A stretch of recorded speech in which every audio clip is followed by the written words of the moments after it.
Good evening, ladies and gentlemen, and welcome to Atlantic Bushcraft Adventures, episode 164. And this is one of those episodes that has been requested fairly often. It's a very common one we get in, and in a couple different formats. So what we're talking about tonight is going to be reality show and bushcrafting. And a lot of the requests you folks give us is, oh, you should critique XYZ series or something like that. And Ben and I were just talking before the episode here, and honestly, it's something that we're probably not qualified to do, in all honesty, is like take a specific show and pick it apart and say, oh, we would have done this different, and that was a bad mistake, that was a good mistake. And honestly, because you don't know what went into the situation behind their decisions. A lot of people will watch shows like Alone, and they'll say, oh, I would have done this differently, which is real easy to say when you're, home, warm, fed, comfortable, have some time to think. And a lot of people, when they make their decisions out there, they have a good bushcrafting background, and they know what you should do.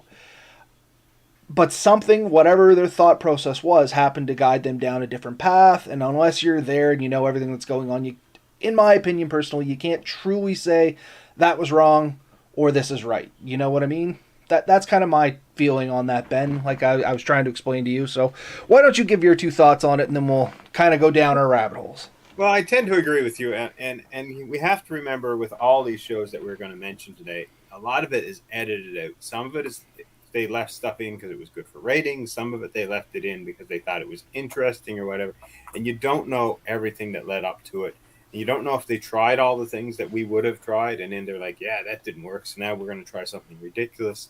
So you don't know the logic behind it. I know we did one episode years ago where we talked about our 10 items would reach if we were to do alone. And that's the type of thing that we would be more comfortable doing, talking about the items people chose and why we think that was good or why we might have gone a different reason. And even in those episodes or that episode, we kind of said, like, we chose things that we were comfortable using.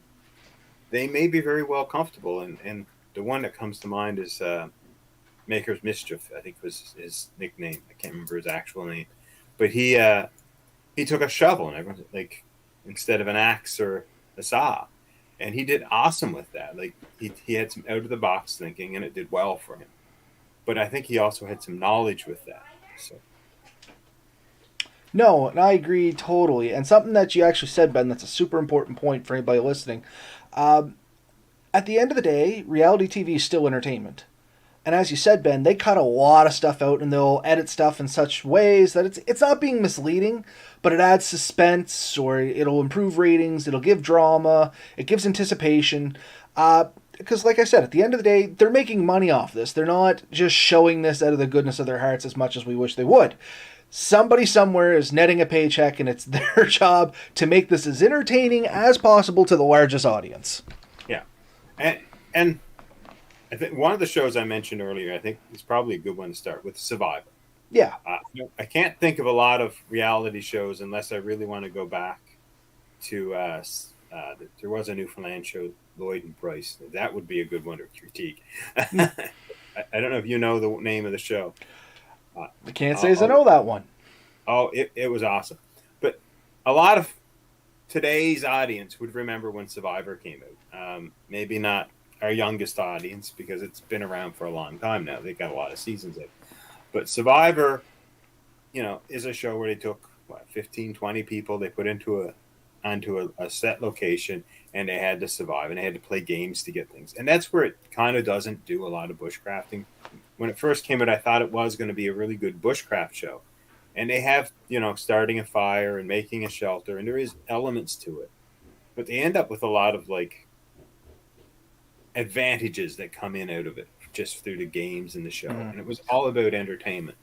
But one of the early shows that I remembered watching was a guy, I think his name was Rupert, and he found the spear head that one of the guys had lost, and he edited it out, and everyone who was on the show said that they had edited it so that this guy seemed to be way cooler than he really was in the show. Like, when they were with him, he didn't stand out that much, but when everyone watched the show later, all the shows they showed, they kind of really upped this guy. They amped him up a bit more in the way they edited. And this happens with everything. alone. If alone contestants take hundreds of hours of footage, that gives the editors hundreds of hours to edit out 30 minutes. Well, I was just about to say, think of Alone. They get sent out with tons of camera gear.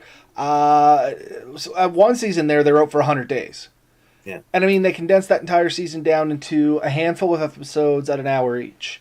So at 100 days, these folks are out there. They're recording almost everything they're doing with some things, the routine stuff, they may not record, but generally they're going to be recording everything because that's part of the contract. You know what I mean? Yeah. And they feed all this raw data back, and it's somebody's job to sit in front of a computer, pull all this information, scrub it, and take out the most interesting parts. So in, like, making a fire, for instance, it may look really easy. And maybe one in here and those, the first time around, went perfect. But I bet you in that 100 days, there is hundreds, if not thousands of times when they tried to do something and it failed. And you don't get to see that stuff because, one, it's not interesting. Maybe once or twice that it fails just to build a little bit of drama, but then you'll get like the hours of trying to make that first fire and your arms start getting tired and you can't string the bow drill anymore, whatever the case may be. You don't usually see all of that and it's encompassing. So it can give you a false representation of things sometimes. Yeah, no, for sure. And that's just something to keep overall in mind. So there's Alone. We've talked a little bit about that. I mean, I think we both enjoy Alone and watched. Alone is actually a pretty good series, all in all. It does have its drama and suspense and stuff like that, because, like I said, it is reality TV. But it also has a lot of good stuff in it, too. You know what I mean? Like, it does show how easily little things can set you back. We've both know a couple of the contestants, or at least talked to a couple of contestants that have been on Alone.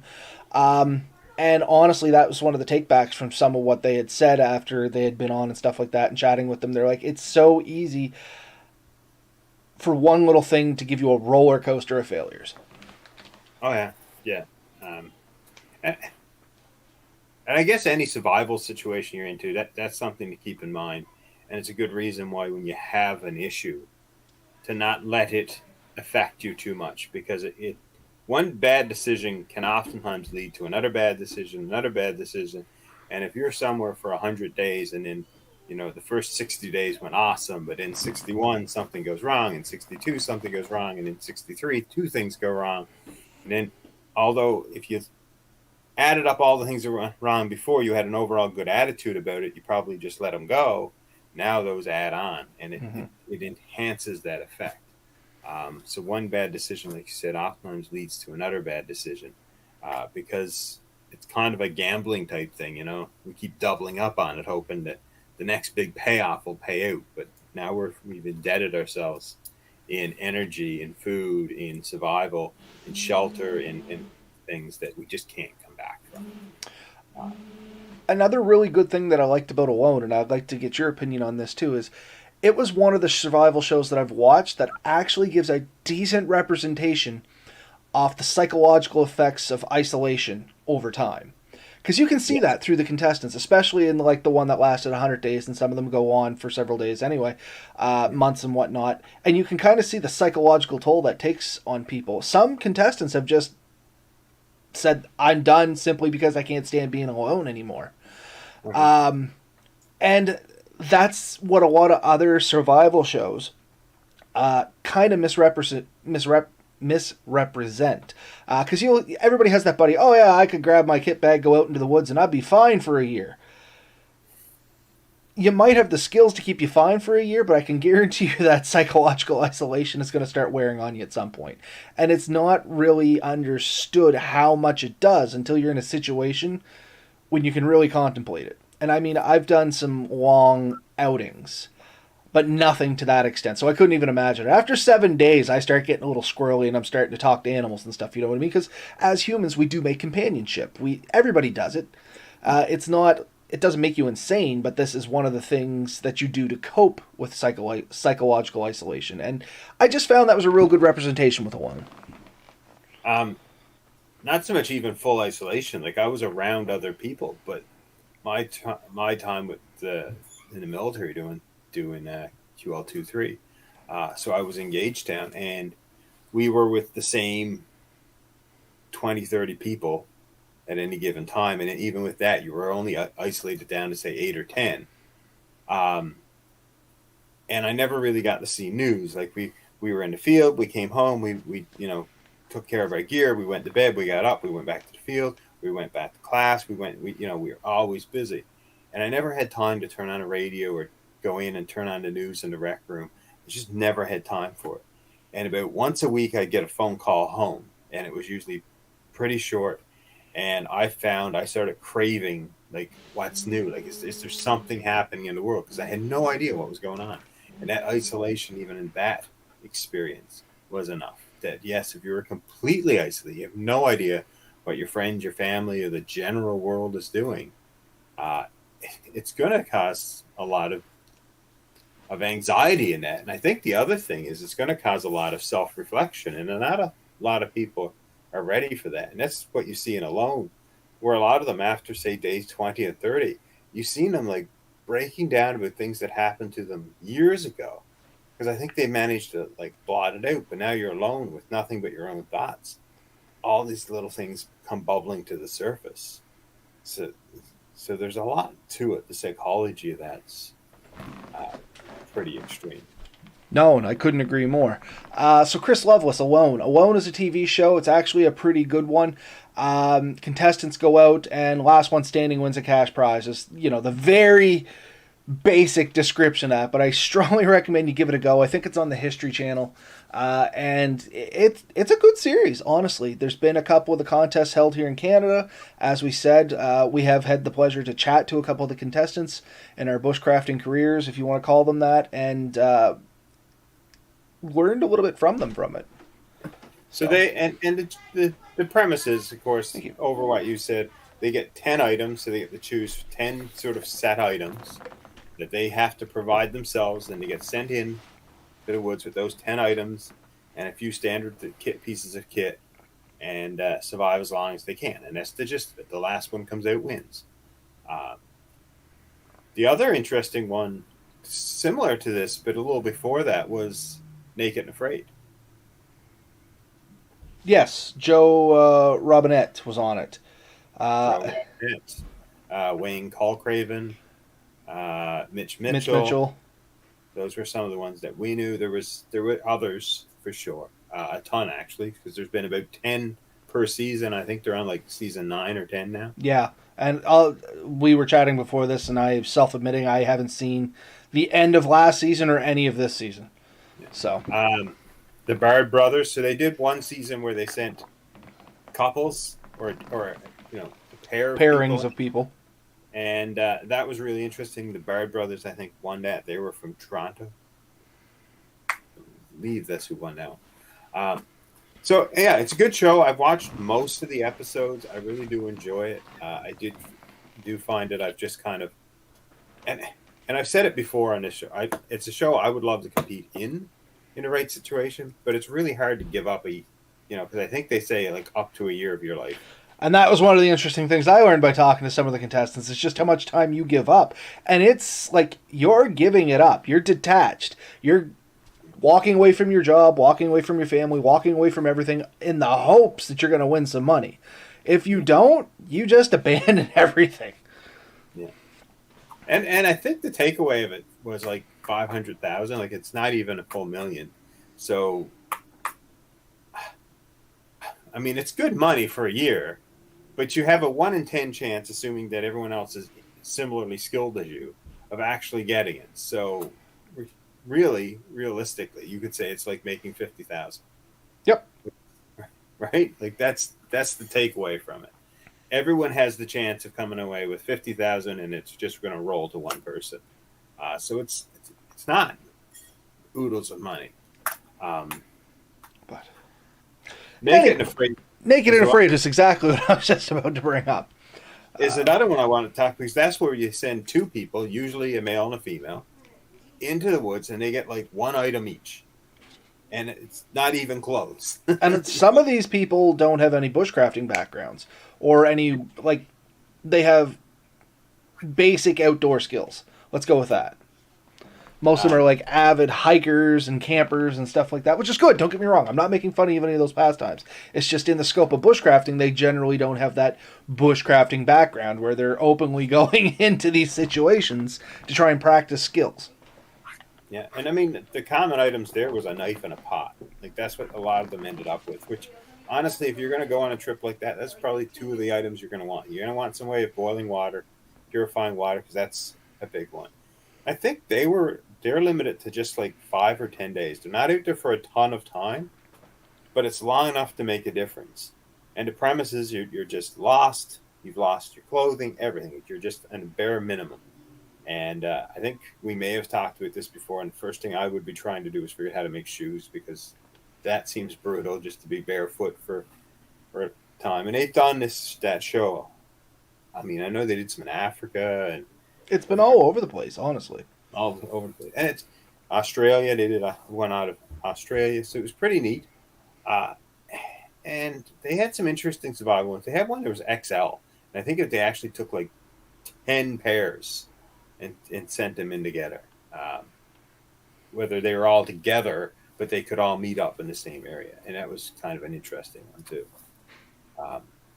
You gotta have feet like Cody Lundeen. We're coming to that, Chris. You just wait. You're getting ahead of us.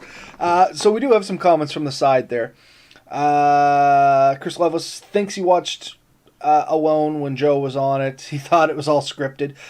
From talking to the contestants, I don't think it's scripted, honestly.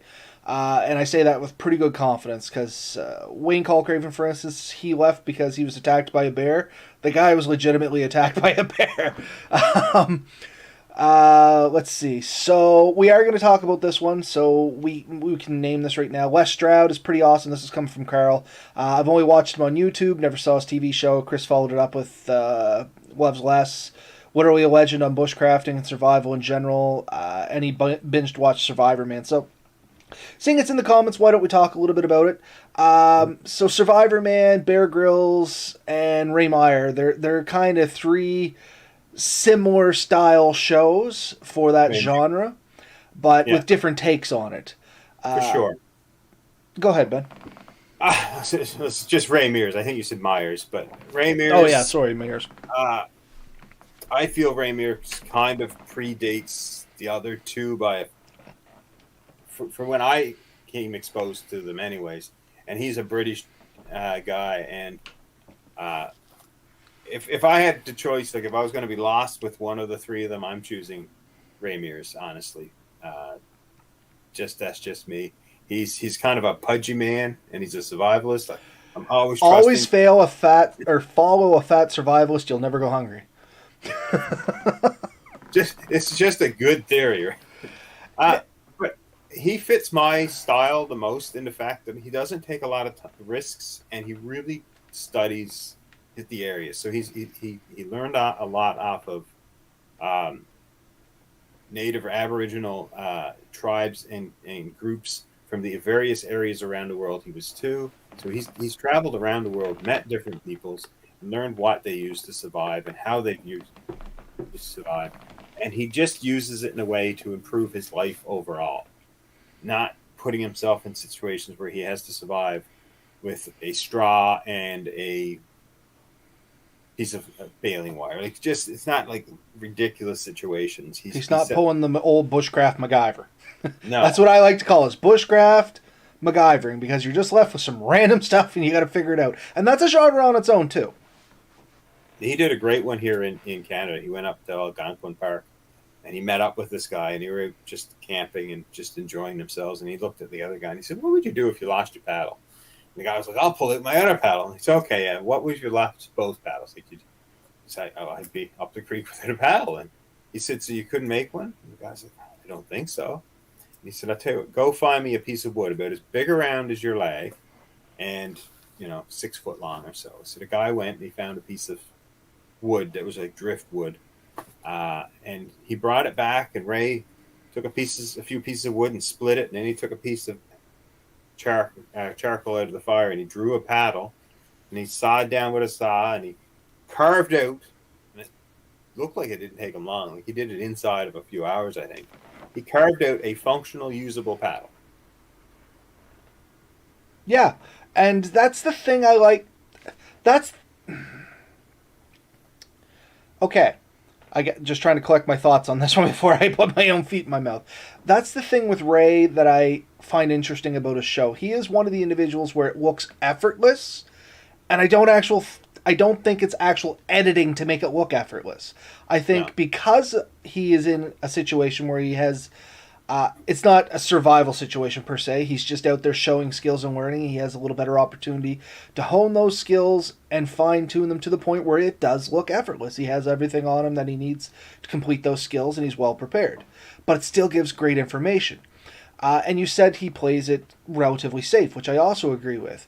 Which the other two we had mentioned, Les and especially Grylls, as you had mentioned before the show, they sometimes took risks. Now with Les, I found...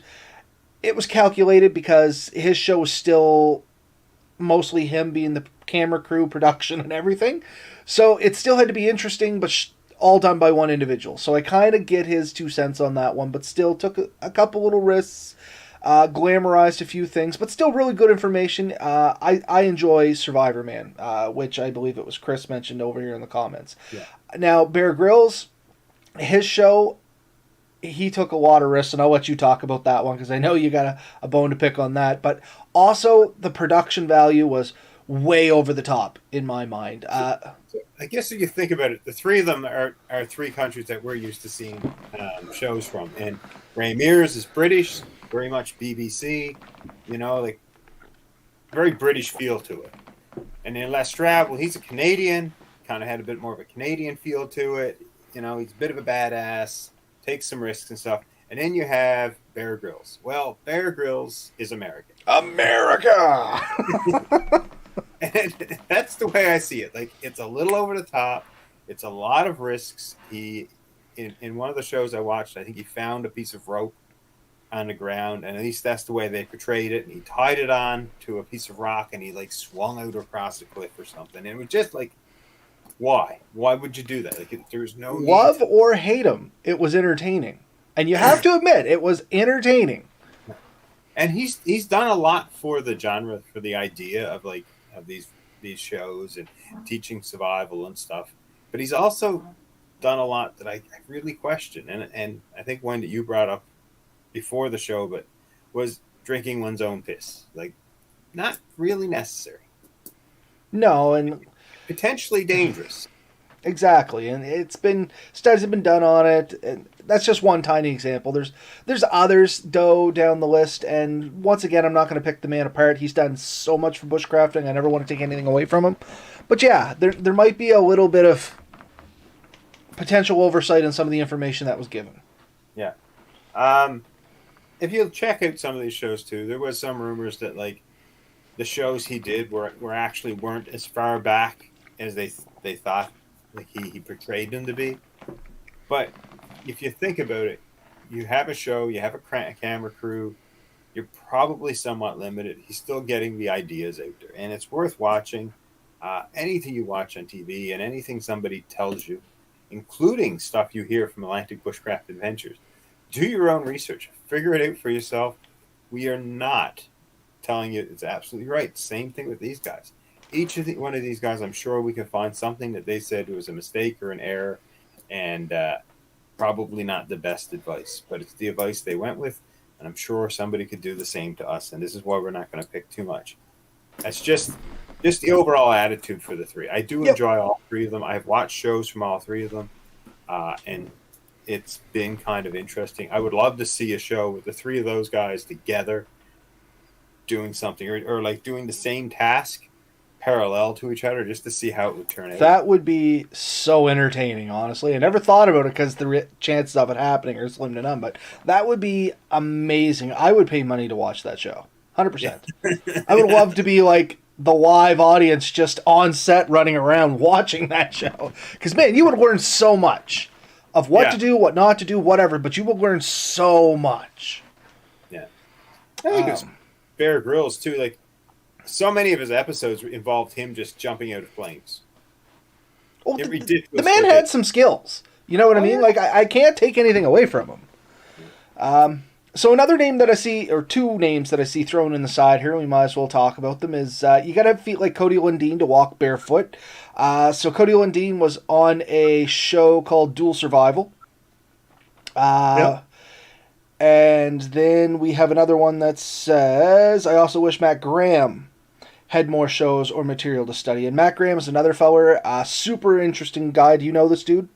No. Okay, so Matt Graham, look him up. He was on Dual Survival in the later seasons. He was also part of that show I was telling you about called Dude, You're Screwed, which if anybody wants a different take on a survival bushcrafting thing, Dude, You're Screwed, great show. The very simplistic explanation, as I told Ben, it's like a couple friends anywhere, anytime, they can kidnap you and drop you off in a isolated location, and you got to survive and get to a point. Now, there's more to it than that, but it's the gist of it. It's actually pretty good entertainment.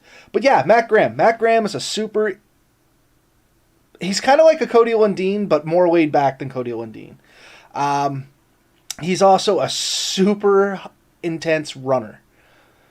He's a guy that can literally just decide to start running and run for like 100 kilometers or something ridiculous. Yeah, he's totally an interesting individual to look up, but he has a very unique take on survival in general. That's kind of where he got into some of the complications with Dual Survival. A lot of times that he would get comfortable and just be like, no, I'm good. I'm going to chill here for a little while. And he'd be pushed to like, no, you got to get out. That's the point of the show. You know what I mean? So he had a very laid back attitude, but super cool guy. I'm trying to remember the other show that Melissa and I used to watch. And if she walks by, I'm going to hit her. It was another show, and it followed some people, different bushcrafters and survivalists. Do you remember Creek Stewart? Who's that? Creek Stewart. No, that's a name new to me. He had a TV show too, and I remember watching him. I get emails from him because he had well, I think he still has the channel or something out there, and he was doing like the monthly mail-in things. Mm-hmm. Sort of like the Battle Box, and there's a few others out there over the years, none of which I've ever purchased, to be honest with you. But he did some interesting ones, and he had like a monthly competition. So I started following him, where they make a knife with these pieces of equipment or whatever, and you challenge yourself. And so he was another one that was kind of interesting. Direct TV. Yeah. So. There's a loan. You want to be on a loan? I'm trying to remember the name of the show because it was actually pretty good. It's not Alone. It's still done on the History Channel. It used to follow around different individuals that had different backgrounds. I can even remember some of their names. Sorry, I'm kind of off on a tangent here. If you want to pick up for 2 seconds. Oh, sorry. I was just going to send you a link. Yeah. So, Live Free or Die. That's the show I was trying to remember. Matt Graham was also on Live Free or Die for either the first season or second season, and that's an interesting show if you've never seen it, Ben. No, I don't know if I have. Amazing show. So not just bushcrafting, this is homesteading, more primitive living is generally where this Live Free or Die comes in. But they do a lot of bushcrafting things. Some of their some of the individuals on the show, Thorne, for instance, he's kind of a deep woods bushcrafter. Matt Graham was in there. There's a feller named Tobias that specialized in desert climates. I think Cody Lundin might have been on there for a season. A lot of big names in their own right came into this show. It only had maybe 3 or 4 seasons, and then it just didn't really pick back up. But great show. If anybody has not seen it and wants to look at a good show out there, go for it.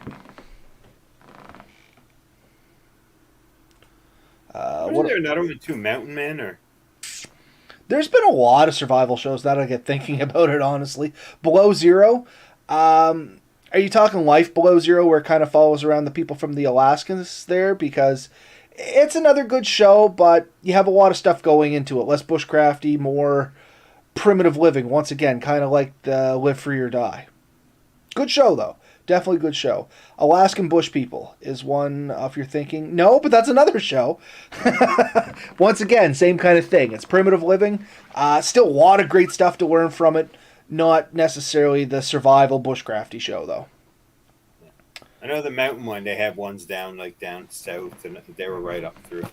Another, I think this was a documentary, but did you see Happy People of Tangier?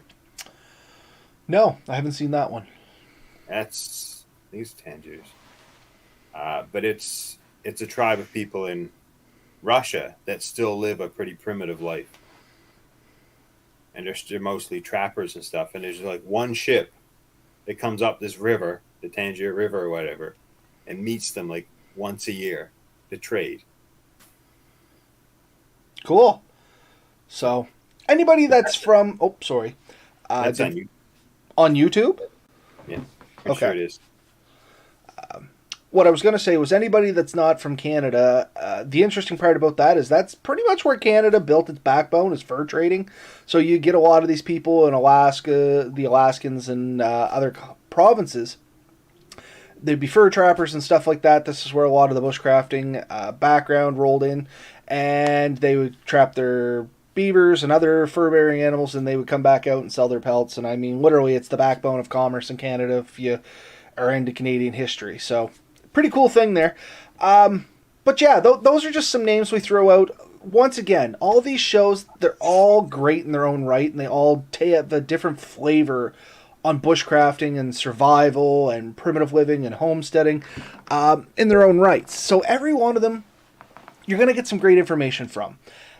And once again, take it all with a grain of sand and a little self-regulated research and see what's going to be good for you to take out of that. Because a lot of stuff that, for instance, Cody Lundeen does in the desert with yucca plants, I can guarantee you I'm not going to be able to mimic here in Nova Scotia. One, we don't have yucca. Two, we don't have the climate that's even close to that. And that's another thing with reality TV is you have to think of location. Especially on YouTube reality TV, because, you know, a lot of YouTube channels, just as you said there, they're as good as TV now. These folks put out longer episodes, 30, 45 minutes on a regular basis, and it's just like a TV series. You got to keep location in mind when it comes to reality TV, because being able to grab two sticks and rub them together effectively to make a fire, for instance, is going to work in a lot of climates. Nova Scotia is generally not one of them. You need to have some assistance in there, you know what I mean? Because it's generally a little damper right here. We have different types of wood, different plant life here. You can't find the same materials here that you would, say, in the rainforest or the desert, or even Alaska for that instance, because it's a colder climate. Like, location does serve a lot of purpose when it comes to survival and what you can do and how easy it is to do certain tasks. Interestingly, when they did Dual Survival, I think Cody Lundeen and Dave Canterbury said that the one in Nova Scotia was one of the toughest ones they ever did. And if anybody's wondering, that's the very first episode. So if you want to check out any episode and you're from Nova Scotia, there's the one to check out. But they landed them on an island off the coast of Nova Scotia, and there wasn't a ton of resources for them to pull from.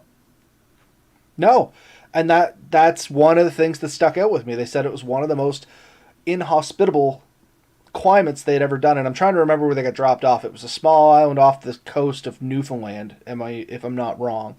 That was Nova Scotia. But... Oh, was it off Nova Scotia? Okay. But in any case, it was... They said it was just very hard to get anything done. It was, I think it was spring, so it was still snowing, but it was warmer. Everything was wet. It was constant snow. It was quite interesting. And Cody, being a feller that doesn't wear any kind of footwear, I think all he brought was 2 pair of wool socks, which had to throw him a complete curveball. But yeah, location means a lot. Chris Lovelace, the YouTube selection on bushcraft and survival shows is much more extensive than anywhere else in the media market. There are hundreds of bushcrafters on YouTube now. And that is kind of the beauty and the curse of online platforms. Anybody can get onto them. So, you know what? Like, we're here. I mean, we're not that good with computers, and we're only mediocre at bushcraft. But you folks are listening to us, which we very much appreciate. But on a more serious note, you do get a a mixed bag of stuff on there. There's a lot of people that are very underappreciated that have a lot of good information, and there's a lot of people that might be a little overhyped putting out a lot of good camera tricks and camera cuts. And once again, still very entertaining stuff. And backpedaling, once again, not saying anybody's doing it wrong. In their own minds and their own markets, they're doing exactly what they set out to do. The big one that comes to mind for me is one of the ones, probably Vietnam, something like that. The guys that go out and they make like amazing buildings and stuff like that. There's been a lot of different flavors of this and different people doing it, but these guys will go out and they'll build like, underground pools and stuff like that. And it's great in their own right, but it's not really bushcrafting anymore. You know what I mean? Why would you ever build an underground pool with a water slide in a bushcrafting scenario? It's look what I can do kind of entertainment, which is still good. Don't get me wrong, it's cool. But you can get a mixed bag, I guess. I think that they all sort of copied the same title, too, because it was one guy that really started that, in my opinion. It was Primitive Technology, which is, I think, a guy from Australia. And he does it, the entire show, he doesn't talk. So he goes in, he made huts, he made knives, he made a water mill that hammered things, like, so it was he was able to crush plant life in that. And people copied that title and then did all this other stuff. And there's the ones, like you say, but whatever soil they have there is very malleable. And good luck trying to dig a hole in most of Atlantic Canada. Yeah, you're going to hit boulders at some point because we have a lot of glacial movements here in the past. And, like, literally, you get down towards Guysborough, you can get boulders the size of houses. And you'll just be digging, and all of a sudden that's where it'll be. It could be 6 inches in the ground, it could be 3 feet in the ground, but all of a sudden, boulder time. You're done digging a hole there, and anywhere within a 40-foot radius. A lot of back home for me was that way too. Like, I mean, they call Newfoundland the Rock for a reason, and it's because there's a ton of bedrock, and most of it is near the surface. So there's not a ton of deep soil, and the soil that's there isn't clay-like. And these places, these guys are making, like, everything seems to be like picture perfect clay. Like, it's so carvable and maneuverable. Well, that's what I get a lot of, especially with these Asian-based ones. They got a lot of more short grain wood there, which is easier to carve. It's easier to maneuver. It's a lot more straighter in the grain, too, to split. And everybody's like, oh, yeah, I could whittle some sticks into this, that, and the other thing. And I'm like, okay, you go do it with a piece of black spruce and let me know how it goes for you. Because it's going to be the hardest thing you've ever done in your life. It's just location. It's just different vegetation. Bamboo is a softwood. And it's softwood. I mean, at least it's going to be easy to cut after you're covered in sap and jammed with 100 limbs. But it is just location everywhere. Just something I read in the comments here that I have to have a little chuckle at. So we have Terra Scout Adventures. I've watched a ton of your episodes on here and just now realized that the backgrounds you guys do the videos to, the branches are moving. Yes, they are. Nobody's ever said it other than you. And I often wondered if anybody else noticed it or if it's just subtle enough that it flies by everybody's radar. But thanks for giving me a little chuckle tonight. So, Carl, it would be great to see a lone series in Nova Scotia. And you have a contestant walk up on you both in the woods carrying a turkey. Or crying a turkey? I mean, I would definitely figure out how to deep fry that turkey. I mean, we'd have to get some animals, we'd render the animal fat. It would take a while. But as long as that turkey was alive and I could keep it alive for a while, we could make this work. Let's see. Chris Lovelace, way overhyped. One bushcraft video on their first book. Yeah, and this is the other thing. You'll get a lot of this clickbait, is what I like to call it, where they'll give real fancy titles to videos and real nice thumbnails, and then you'll watch the video, and it has very little to do with anything that was in the title or the thumbnail. Which is exactly what it's called. It's called clickbait, and it's people trying to fool the algorithms in YouTube to try and make money off them. The other way you'll see a lot of people do this is they'll make a sub-channel they'll have a main channel and then, oh, I have a sub channel for that, with the hope of that most of the users from their main channel will sign up for their sub channel, and now they got 2 revenue streams coming in. There is gimmicks and games you can play with YouTube to try and make money, and you can usually pick out who's doing it and how they're doing it. Not that we do it very well, just so there's an understanding here, don't get me wrong. We are not the YouTube gurus to figure out the algorithms, but I do know they're there, and I do know there's some tricks to it. And that's the unfortunate part, once again, with YouTube. You can stumble onto some clickbait channels that seem like they're great, but it's all stolen material. Yes. Yeah. And in fact, some of the YouTubers that we know personally have had channels stolen, or at least shows stolen, and it took them quite a while to get things straightened out. But nobody steals Atlantic Bushcraft. Nobody's going to steal Atlantic Bushcraft Adventures. I might even put a Creative Commons license on there. I can't remember. But if anybody wants to reproduce our stuff, trust me, we don't have the lawyers to fight you. We're going to be very disappointed with you, but that's about all you're going to get in true Canadian fashion. Shame. But so that's my take on reality TV and why we don't, because honestly, some of the requests we've had in the past is, why don't you critique the Alone episodes, or every episode that Alone comes out? And Alone seemed to be the big one. Why don't you guys talk about it on a podcast once it comes out? I would love to talk about it in a manner that's just, your buddies are talking about a good episode of TV. I would hate to try and go on there and say, oh, this guy really screwed up, should have done this, that, and the other thing, because frankly, I don't know what their thought process is. I'm not qualified to do it. I don't foresee us ever singling out any kind of series like that and picking it apart. So we appreciate you guys for throwing that at us as an idea, but just in respect for them and their craft, and I don't think we'd ever be really comfortable dissecting stuff like that, much as like we wouldn't want anybody to do it to us, though we know we're full of holes. We recognize that ourselves, but it's just a courtesy, I think. Keep in mind that probably anyone that does one of those shows, or anyone that's been on Alone, if they called us up and said, listen, I'm going camping tomorrow and we'd love for you to join us, we would go. Oh, yes. I would crawl over a mountain of broken glass, and I'd definitely be bringing my camera. Yeah. Like I said, there is no bad bushcrafters out there, and there's no show that's terrible. They all just do things different. But would we blindly follow them and listen to absolutely everything they say as if it was gospel? No. Would we hope to learn a lot from them? 100%. And I think that's the thing. Anyone that's going to put themselves into woods for any period of time with limited resources, and let's be honest, anyone who's in the woods has limited resources because you just, without leaving the woods, there's nothing else there than what you managed to carry in, whether you took a whole truck or a transport truck or just, a motorcycle like we've done in the past. You are going with limited resources, and you have to put up with the risks that go with that.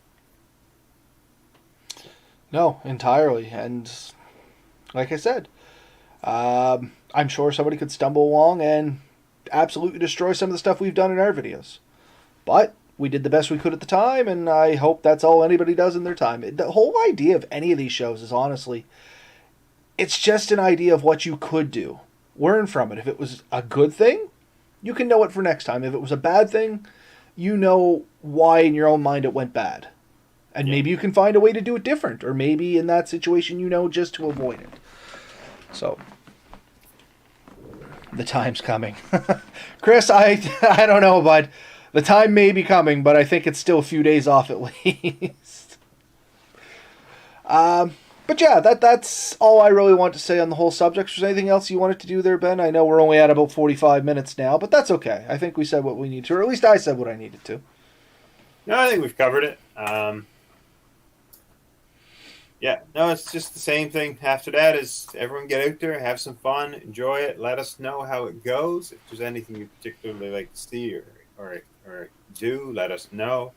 Like you said all along here, we really don't want to critique individuals overly because in the end, each of these people have skill sets and knowledge that we don't have, and some that we do. But they've made their decisions based on their life experiences and situations that we don't 100% understand. I know there was a couple of lone ones where people went home and people really criticized them for it, and you don't know what that person was going through when they tapped. So, like I said, just the psychological aspect of it alone is tremendously overbearing at a certain point. yeah. Terra Scout, you guys should revisit episode 24, Ropes and Knots. Everyone could use a refresher on knot tying. You know what? I'm all for that. We could almost do a standalone video for that, and I have to meet up with Ven very shortly, for different reasons, and maybe we'll do something. We'll try. What? So we'll try. We'll try to get together. Our time of being able to meet up quickly may be coming to an end, so we have to deal with that. Yeah, but that's stories for another time. There's things unfolding behind the scenes, and we'll get into that at another date. So. If anybody has any decent survival shows you didn't, and I say decent, but all survival shows are decent, let's go with that, or survival related, primitive living, anything like that, we always get a kick out of them. Give us an email or shoot a comment or something like that. Let us know some stuff. We always look this stuff up. We have our streaming services. If we can find it, we'll definitely tap into it and give it a look-see. But yeah, that's all for me for tonight. Get out there, have fun, get dirty, but of course, play safe. Night up.